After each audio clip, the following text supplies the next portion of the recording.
Ahojte priatelia, vítajte na mojom YouTube kanáli. Je to o včielkach, už samotný názov vám naznačuje, o čom tento kanál bude. Naozaj bude o včielkach a budeme sa baviť o tom, ako so včielkami začať. Čiže bude to pre úplných začiatočníkov. Tento YouTube kanál bude mať niekoľko dielov, niekoľko častí. Vítajte v prvej časti, kde sa budeme baviť o tom, čo si musíte uvedomiť predtým, ako začnete so včelárením, čo budete potrebovať na včelárenie a aké veci si budete musieť pokúpiť na to, aby ste mohli začať tie najzákladnejšie veci. Týmto YouTube kanálom vás budem sprevádzať ja, moje meno je Samuel, vítajte a ideme rovno na to. Včelárenie samo o sebe, určite ste o tom počuli už veľa, o tom, ako je včelárov málo, ako včielky trpia určitými postrekmi, ako sú ekologicky ničené a rôzne veci. Taktiež ste počuli o tom, koľko včelárenie stojí času, aj peňazí. Samozrejme, všetko, čo som zhrnul, je z určitej časti pravda. Samozrejme, všetko, čo chcete robiť, stojí čas, stojí peniaze, nič nie je zadarmo, ale čo sa týka včiel, dostanete na oplátku niečo, čo možno pochopíte, až keď budete naozaj včeláriť. Ja by som vám zhrnul veci, prečo by ste mali začať včeláriť, alebo prečo by ste sa mali do toho pustiť. To je úplne prvá najdôležitejšia vec a tá je, že musíte mať nejakú motiváciu. Každý má nejakú motiváciu, či už sa jedná o včelárenie, alebo o nejakú prácu, alebo hocičo. Vždy musí byť na začiatok niečo, že prečo to chcete robiť. Aká bola moja motivácia? Moja motivácia bola, že kedy môj detko tu na tomto pozemku pestoval včely, keď som bol ešte veľmi malý a nejako mi to utkolo v hlave, ale čo je najväčšou motiváciou mojou je, že ja som sa chcel naučiť jednoducho o včelách. Chcel som zistiť, ako žijú, chcel som ich pochopiť a chcem sa o ne starať, jednoducho cítim to tak, že by ma to, vtedy keď som začínal, že by ma to mohlo baviť a musím povedať, že je to fakt jedna úžasná, fascinujúca vec a odporúčam určite každému, kto má aspoň trošku vzťah k prírode, tak sa to oplatí. Keď sme pri tom vzťahu k prírode, ďalšia motivácia, ktorá môže byť, je to veľmi ekologicky podstatné, to znamená, že budete pomáhať prírode ako takej, pretože stále, ako som spomínal, počúvame, že včelárov je málo, včieliek je málo, včely sú veľmi potrebné na opeľovanie, jednoducho bez nich si nevieme predstaviť život a už bolo niekoľkokrát spomenuté, že pokiaľ včely vyhynú, tak do 10 rokov vyhynie vlastne celé ľudstvo, aj všetky živočichy na Zemi. To znamená, že myslím si, že toto je tiež veľmi dobrá motivácia. Prečo začať, prečo sa do toho pustiť? Ďalšiu vec, ktorú potrebujete pri včelárení je, musíte si uvedomiť, že keď začnete včeláriť, tak potrebujete na to určitý voľný čas. Áno, a potrebujete miesto, kde ich budete včeláriť. To znamená, že keď vy nemáte nejaký pozemok, kde ich môžete chovať, tak musíte si buď niečo vybaviť, ja neviem, máte možno nejakých známych, alebo babku, alebo niekoho z rodiny, kto má nejakú záhradu a miesto pre včely, pretože tie nemôžete chovať len tak hocikde, áno. Keď ich chováte niekde v zastávanej oblasti, tak potrebujete na to určité jak by som to povedal, že musia s tým susedia jednoducho súhlasiť, čiže musíte sa o tom s nimi pobaviť a pokiaľ by nesúhlasili, tak nemôžete chovať. Čiže tá zásadná vec toho je, že musíte mať miesto na chovanie včiel. To už je na vás, kde to bude. My môžeme ukázať, aký máme my priestor tuto, že kde sa nachádzajú moje úle. Ako vidíte, my máme celkom veľkú záhradu, to znamená, že úle sa nachádzajú vzadu, momentálne mám dva, keďže som začiatočník, ako som spomínal, a takéto niečo by ste si mohli zaobstarať aj vy. Je to, hovorím, ekologické hľadisko je veľmi dôležité, ale celkovo aj pre vás. Ak ste človek, ktorý má problém trošku s pohybom a možno je lenivý a tak ďalej, tak keď budete mať včelstvo niekde takto na záhrade, v takejto lesnej oblasti, ako mám ja, tak ma to núti viacej, sadnem na bicykel, prídem sem tie včelky pozrieť, alebo si odbehnem sem ku ním, alebo len sadnem do toho auta, prídem sem a trošku si tu oddychnem. Je to super vec, naozaj to pomáha. Ďalšia vec, ktorú budete potrebovať, je veľmi dôležitá, jedna z najdôležitejších vecí a to je literatúra. Literatúra, ja som prečítal niekoľko kníh a poviem vám na rovinu, že čím viac toho prečítate, o to viac budete tej tematike lepšie rozumieť. Každý autor, ktorého zvolíte, má iný pohľad na včelárenie a má trošku iný systém toho ako včelári. Samozrejme, ja nedovolím si tvrdiť, čo je dobré, čo je zlé. Každé včelstvo je iné, to znamená, že vy už časom aj tou praxou, ktorú budete mať, jednoducho zistíte, že čo je pre vás úplne najlepšie. Sú knihy, kde sa nachádza veľa obrázkov, sú knihy, kde sa nachádza menej obrázkov. Nechám to na vás, ktorú si vyberiete, ale literatúra je veľmi podstatná časť a bez tej teoretickej znalosti nemôžete začať včeláriť, pretože je veľmi ťažké, aby som, aj keď ja tu budem o niečom rozprávať, aby ste, keď nemáte tú teóriu, aby ste jednoducho tomu rozumeli. Ďalšia vec je samozrejme pozerať moje videá, pretože v mojich videách sa dozviete veľmi praktické veci, ale aj teoretické veci a bude to pre vás veľmi napomocné, takže ja si myslím, že keď zvolíte túto kombináciu, tak to bude veľmi, veľmi dobre pre vás a budem vám držať palce, aby sa vám aj vo včelárení darilo. To, čo vidíte na stole, prejdeme k ďalšej časti, je objednávka, ktorú budete musieť mať. Sú to veci na začiatok, sú to podstatné veci, ktoré budete na začiatok potrebovať a budete musieť zainvestovať. No, ja som sa to snažil spraviť tak, že na stole mám naozaj iba veci, ktoré potrebujete a ďalšie veci, povedzme už keď prejdeme k samotnému stáčaniu medu, alebo ja neviem, keby ste si chceli stopiť vosk, alebo takéto veci, tak to sú veci, o ktorých sa budeme baviť neskôr. Dnes sa budeme baviť iba o veciach, ktoré potrebujete na to, aby ste mohli začať. Ja by som vám navrhol, keďže ja tu nemám už priamo úl, ktorý by som vám mohol ukázať a ho nejakým spôsobom pre vás otvoriť, tak by sme sa presunuli k úlu, už v ktorom sa nachádzajú včielky a tam by som vám ukázal, že z čoho ten úl vlastne sa skladá a aby ste mali takú plus minus znalosť, že ako to s tými úlmi funguje a čo budete objednávať a tak ďalej. Takže sa presunieme teraz ku včielkam, poďte so mnou. Takže už sa nachádzame pri samotných úloch. Ja vám iba v krátkosti ukážem teda, z čoho ten úl pozostáva. Keď budete objednávať úl, musíte si zvoliť, o aký úl budete mať záujem. Toto je konkrétne typ úl B10 a sú rôzne ešte Langsrod, ja neviem, dvojtretinový úl. To nechám na vás, pretože vy si musíte nejakým spôsobom určiť, čo bude pre vás výhodné. Ja som zvolil túto B10-kovú klasiku a musím povedať, že som zatiaľ spokojný. Je pravda, že do toho jedného nadstavca sa mestí 10 rámikov a keď sú tie rámiky plné a majú zásoby aj včely, keď sú na nich, tak samozrejme, keď budete zdvíhať ten medník, tak je to veľmi, veľmi trošku také náročnejšie, že musíte byť taký trošku fyzickejšie zdatný, ale ináč v tom problém nevidím. Takže sa pozrieme priamo na ten úl. Ukážeme si potom aj bližšie, na stole som si to nechal odložené, ale na vrchu sa nachádza vrchnák. Ten vrchnák môžeš ísť trošku bližšie. Ten vrchnák je pokrytý takýmto plechom, to znamená, že on, aby bol nejakým spôsobom odolný voči poveternostným podmienkám, voči slnku, voči snehu, dažďu a tak ďalej. Ako vidíte, je aj väčší. Táto medzera je tu na to, aby vlastne bol väčší od toho samotného úlu, aby keď stekala voda, aby to nešlo na úl. Čiže je to veľmi dobre vymyslené. Potom sa nám nachádzajú vlastne nastavky. Máme vrchný nastavok, spodný nastavok. Toto je momentálne medník a toto je plodisko. Je to rozdelené materskou mriežkou, to vám ukážem potom na stole bližšie okolo toho, nejaký pokec. A pod vrchnákom sa nachádza tzv. Stropná fólia. Všetko vysvetlím, ako to funguje. Potom máme dolu dno. V tom dne sa nachádza vlastne vstup, kadiaľ včielky do úla vchádzajú. Ja tam nechcem moc ísť, lebo oni nemajú radi, keď sa cez letáčik približujete k nemu. K úlu vždycky musíte ísť dozadu. A vidíte, že nachádza sa letáčik. Ten letáčik sa dá zavrieť, dá sa pootvoriť, alebo momentálne je úplne otvorený. Hej, a potom máme tento úl, môžeš prejsť sem bližšie. Má tzv. Varoázne dno a toto dno nám slúži na to, ako vidíte, ja si ho pekne vyťahnem a môžem spraviť taký rozbor, ako keby, že to melivo, ktoré sa tu nachádza, tak ja sa na to jednoducho pozriem a poviem si, že ako asi sa tým včielkam darí. Veľmi využiteľné to je a najviac na čo sa to používa je proti varoáze, aby sme vedeli klieštika odhaliť.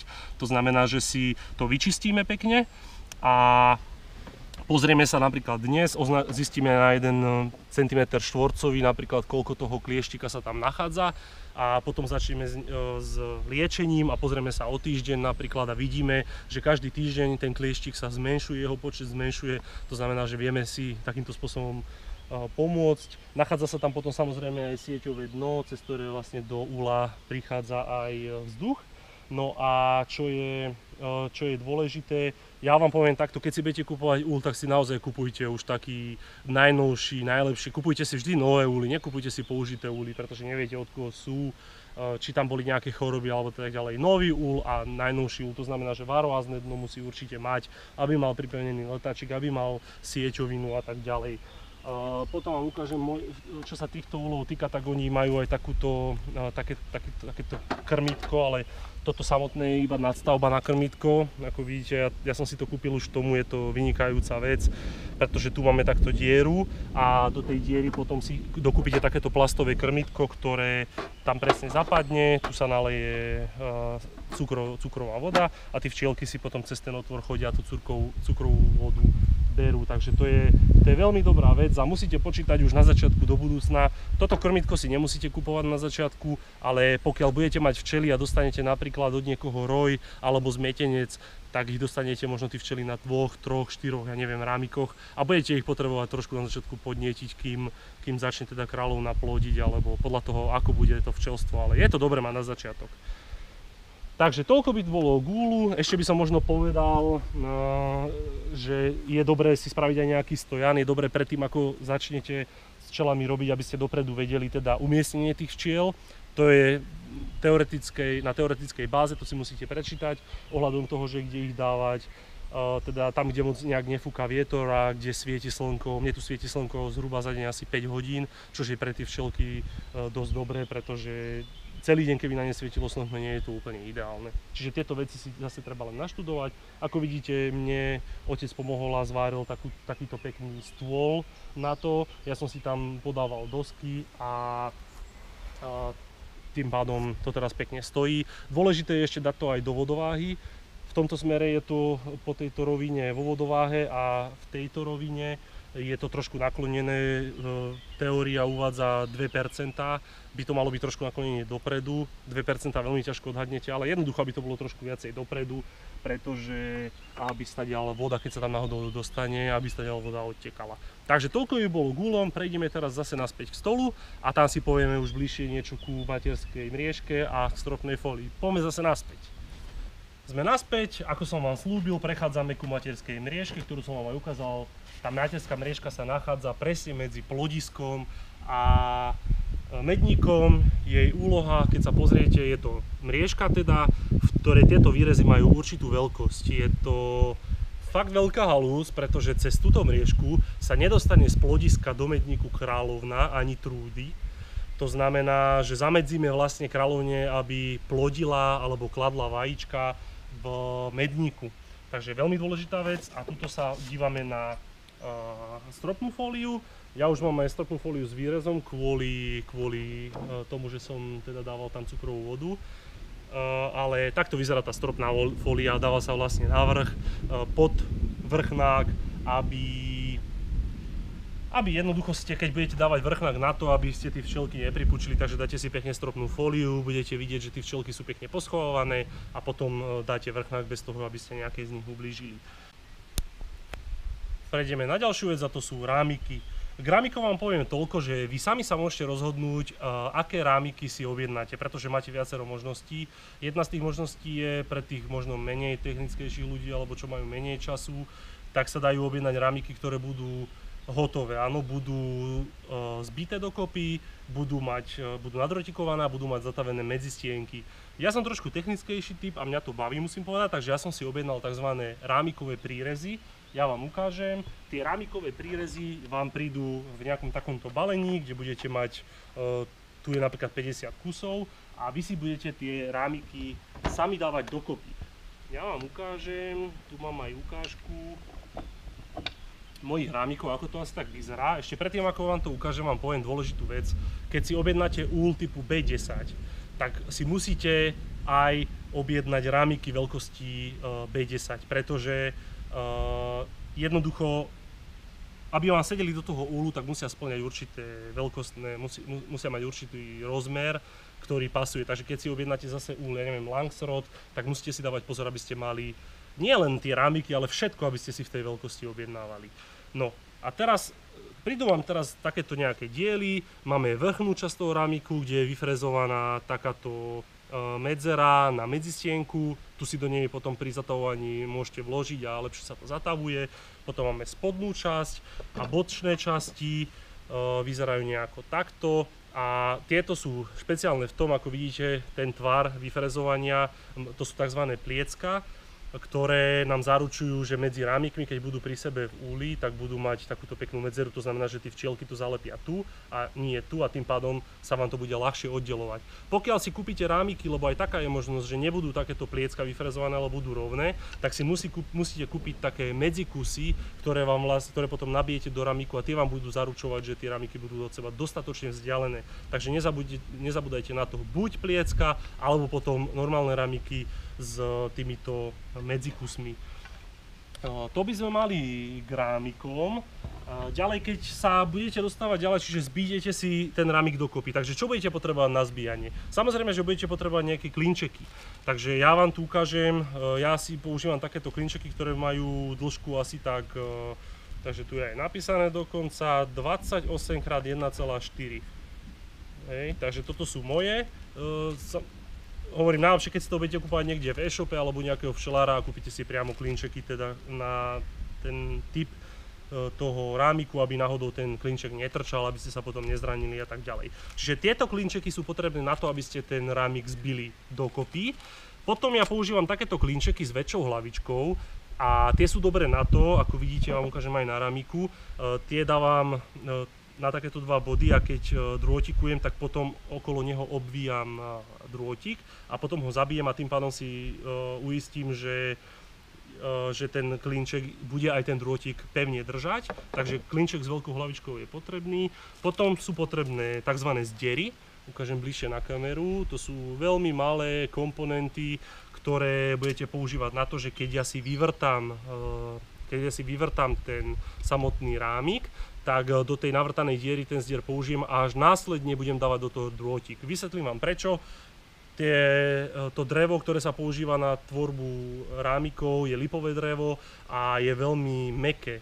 To znamená, že keby som tam ten zdier nedal, tak nedokážem ten rámik potom napnúť, pretože keď by som napínal, tak by sa mi ten drôtik zarezával do toho dreva a tým pádom by to nebolo také jednoduché. Potom samozrejme, ako som spomínal, treba ten rámik nejako vyvrtať, pretože tie zdiery som vravel, že sa dávajú do nejakých dier, tak na to budeme potrebovať uťahovačku a budeme potrebovať aj vrták. Ja používam 2 mm vrták, vy si musíte tiež zvoliť vrták podľa toho, aký budete mať zdier. Áno, čiže ten zdier tam nesmie ísť ani ľahko, ale ani moc ťažko. Jednoducho ho tam musíte potom zabiť kladívkom, to znamená, že musíte zvoliť presnú veľkosť. Ja si kúpujem tých vrtačíkov vždycky viacej, pretože sa zvyknú lámať, sú také trošku krehkejšie, takže viacej a tým pádom si zaručím, že popri práci s rámikmi, keď sa mi náhodou zlomí, tak nemusím tú prácu ukončiť, ale použijem ďalší. K tomuto by som vám ešte povedal, že keď nemáte náhodou uťahovačku, ktorá je veľmi podstatná k tomu, aby ste mohli tie rámiky vrtať, tak vám odporúčam, aby ste si nekupovali uťahovačku a vrtačík a neviem čo všetko na to, aby ste dierovali rámky, ale existuje ešte tzv. Dierovačka, ktorá je omnoho lacnejšia, funguje čisto na mechanickom princípe, že máte nejaký otvor v tej dierovačke, vložíte tam ten rámik a mechanicky zatlačíte a vyjde nejaký taký piestik, ktorý vám tú dieru spraviť. Čiže pokiaľ nemáte doma uťahovačku, určite neodporúčam kupovať, ale kúpte si dierovačku, je to omnoho lacnejšie a bude sa vám s tým aj veľmi dobre pracovať. Potom, čo potrebujem ešte na rámiky, je vlastne samotný drôtik. Ja som predtým si objednal nevedomký drôtik 0,5 mm, ale tento drôtik bol moc pevný. To znamená, že veľmi ťažko sa s ním narábalo a problém bol, že aj keď som ho zvlňoval alebo naťahoval alebo akokoľvek s ním pracoval, tak bolo to trošku náročnejšie. Čiže ja by som vám odporúčal si kupovať 0,4 mm alebo 0,5 mm, tak toto nejako vyzerá. Ten drôtik potom samozrejme sa napína, takto nejako vyzerá, toto je ešte ten 0,5-kový drôtik, čiže to by sme mali. K rámikom samozrejme ako takým sa dostaneme potom v druhej časti, tam bude video, kde vám ukážem od začiatku až do konca, ako sa drôtik, teda ako sa rámik stavia, ako sa drôtikuje, ako sa taví medzistienka. Keď sa bavíme o tých medzistienkách, Aha, ešte na jednu vec som zabudol, takzvaná zvlňovačka. To je veľmi potrebné, keď si budete stavať rámiky sami. Tá zvlňovačka funguje na princípe čisto mechanického, že ten drôtik ako keby zatlačíte a posuniete po ňom, čiže môžem vám to aj ukázať, ale hovorím, na to bude ďalšie video, a zvlním a tým pádom ho napnem. Čiže veľmi dôležité, bez tohto sa veľmi ťažko tie rámiky dajú dať do takého štádia, že môžete ich zatavovať, takže zvlňovačku vám bude treba. A teraz, kde som skončil, prejdeme k tým medzistienkám. Medzistienky vyzerajú asi takto. Dávajte si pozor, sú veľmi krehké. Ako môžete vidieť, sa už podarilo nejakú zlomiť. Takže medzistienky vyzerajú takto. Je to vlastne včelí vosk. Ako vidíte, nachádza sa už tam priamo, je teda pod nejakým tlakom sa to asi pravdepodobne rozstaví ten vosk a potom sa spraví takáto medzistienka a je tam už priamo ten vzor toho 6-uholníka, tej bunky vlastne, aby včielkám sa potom asi jednoducho ľahšie na to stávalo. Čiže budete potrebovať medzistienky. Tie medzistienky sa dajú kúpiť na kilá, na kusy, to je už na vás. Nesmiete zabúdať teda, že vy budete potrebovať toľko ako rámikov tých medzistienok, plus minus, takže objednávajte rozumne. Ja vám na konci videa dám aj taký popis, že čo všetko budete potrebovať a čo všetko som si objednal ja, v akom množstve, takže vám to dúfam pomôže. Potom, keď prejdeme už ďalej, tak aby sme mohli zatavovať medzistienky, tak budeme potrebovať nejaký zdroj. Ja mám túto zdroj, je to stará nabíjačka na baterky, ktorá sa dá prepnúť asi medzi 6 V a 12 V. Vyzerá, že bude aj búrka, tak dúfam, že to stihneme. Takže budete potrebovať zdroj. Na čo ten zdroj funguje? Ja jednoducho mám plusový kontakt, minusový kontakt. Ja uzavriem ten obvod, čiže dám plus, minus. Uzavriem ten obvod a zoskratujem jednoducho, tým pádom sa ten drôtik začne nahrievať a začne mi tú medzistienku taviť. Ja vám ukážem aj, ako vyzerá rámik s medzistienkou, takže sekundičku. Už som tu teda aj s rámikom s medzistienkou, čiže takto sa medzistienky zatavujú na ten drôtik a to je presne to, čo som vám chcel ukázať, že tam hrá rolu tá zatavovačka. Tú zatavovačku si samozrejme môžete kúpiť v nejakom včelárskom obchode, nie je úplne problém si ju kúpiť, ani nie je drahá, alebo použijete takúto starú autonabíjačku, alebo použijete autobatériu 12V, motorkovú batériu 12V, alebo pre šikovnejších, ktorí sa rozumejú elektrike. Videl som veľa ľudí, ktorí majú napríklad staré trafo zo starej lampy a jednoducho to používajú. O tom, ako sa to zatavuje, znova hovorím, bude ďalší diel, takže keď budete robiť rámiky, nezabudnite si zase pustiť YouTube a pozrieť sa na moje video, ako sa robia rámiky. Pokračujeme ďalej, už samotnému včeláreniu, čo budeme potrebovať, tu si vidíme, začnem, sú takéto určité fixky alebo také markere, ktoré majú určitú farbu samozrejme a je to na značenie kráľovnej, čiže keď budete mať včely, je veľmi ťažké pre začiatočníka tú kráľovnú nájsť, to znamená, že je dobre si ju označiť. Tento rok je farba modrá, každý rok sa farba mení, je to preto, lebo keď bude mať povedzme vaša kráľovná 3 roky, v roku 2013 sa pozriete na tú kráľovnú, zberáte modrú farbu a budete vedieť, že je zhruba 3-ročná. Potom na samotné rámiky sú aj nejaké príslušenstvo, čiže ako ich vyťahovať z úlu, máme takéto klieštiky, že ten rámik teraz je veľmi ľahký, áno, ale predstavte si, že je potom zalepený voskom a je na ňom, ja neviem, 1000 včiel a popri tom aj nejaké zásoby, čiže ten rámik je veľmi ťažký, ťažko sa vyberá, keď je zalepený, takže si ho takto chytíte, vyberiete a veľmi dobre sa s tým robí, odporúčam. Takisto budete potrebovať buď rozperák, ktorý včelári veľmi radi používajú. Ja som si to zobral po svojom, takýto veľký nožík, jednoducho keď sú tie rámiky zalepené, aby som si ich vedel nadvihnúť a taktiež aj keď je nejaká povedzme stavba na úli, ktorú tam nechcem, tak aby som to vedel zoškrabať. Na to slúži aj ten rozperák. Či už investujete a kúpite si ho, to už je na vás. Potom máme takúto metličku, ja som zvolil takú ekologickejšiu z dreva, nachádza sa tam konský vlas a je to vlastne na zmetanie tých včeličiek, tak aby ste im neublížili, takže to je potrebné mať. Samozrejme dôležité, na to aby ste išli do včiel, potrebujete dymačík. Je na vás, aký si zvolíte, určite odporúčam nerezový, ten dymak budete mať nadlho, takže by som aj možno by na vašom mieste zainvestoval trošku viacej peňazí. Nech sa vám napríklad táto blana neroztrhne a funguje to na takomto princípe, že vlastne zakuríte si v dymaku a potom to takto pekne viete rozdistribuovať. čiže dymačik je veľmi dôležitý. A po druhé aj nejakú náplň do dymaku. Či už pôjdete do lesa, nájdete si nejaké vysušené dubové, bukové drevo, alebo si môžete kúpiť takúto náplň do dymaku, ktorú si tam hodíte, zapálite a máte na niekoľko hodín postarané odymenie. Takže to by sme mali na prácu so včelami. Ja si myslím, že v tomto prípade sme povedali asi všetko, čo sa týkalo veci na tomto stole. A teraz prejdeme na túto stoličku. Môžeš ísť aj s kamerou bližšie. Tak. Takže budete potrebovať včelárske oblečenie. To je veľmi, veľmi dôležité, pretože so včelami, keď budete robiť, tak sa musíte chrániť. Ano? Sú ľudia, ktorí majú alergiu, tým odporúčam sa chrániť strašne, alebo so včelami možno ani nezačať. Ale pokiaľ aj to dobre znášate, ako napríklad ja s tým nemám až taký problém, ale jednoducho asi by som problém mal, keby ma vodla do viečka, alebo do pery, alebo tak. Čiže môžete si kúpiť oblečenie. Oblečenie si môžete kúpiť vo forme kombinézy, že teda budete mať to komplet, alebo na také rozdelené na viacero časti. To mám rád ja, lebo nemám moc rád kombinézy, takže ja som si kúpil zvlášť klobúk, ktorý ako vidíte je na zips a potom sa nazipsuje na tú vrchnú časť. Ukážem vám, ako v ňom vyzerám. Takže úplná štýlovka. To máme, ako vidíte, je tam aj pekná čierna sieťka, ktorá tam slúži na to, aby sa tie včielky nedostali ku vám, ale tým, že je čierna, tak pekne cez ňu vidieť, že absolútne si neuvedomujete, že máte pred sebou nejakú prekážku. Potom rukavice budete potrebovať, tie rukavice vás pekne prekryjú až zhruba niekde sem, takže včielka sa vám nikde nedostane. Ja som si zvolil kožené a keď sa o ne budete veľmi dobre starať, tak aj vám veľmi dlho vydržia. Toto máme vrchnú časť, ako vidíte, je tam zips, kde si nazipsujete ten včelársky klobúk.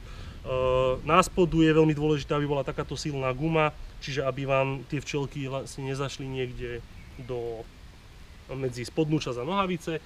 A potom máme nohavice, tie si môžete použiť potom niekedy aj na white party, popri tom, keď nebudete zrovna včeláriť, lebo vyzerajú fakt cool. A tiež dôležité, aby mali pevnú gumu. A jednoducho, aby sa tie časti, ktoré sú rozdelené medzi sebou, pekne prekrývali.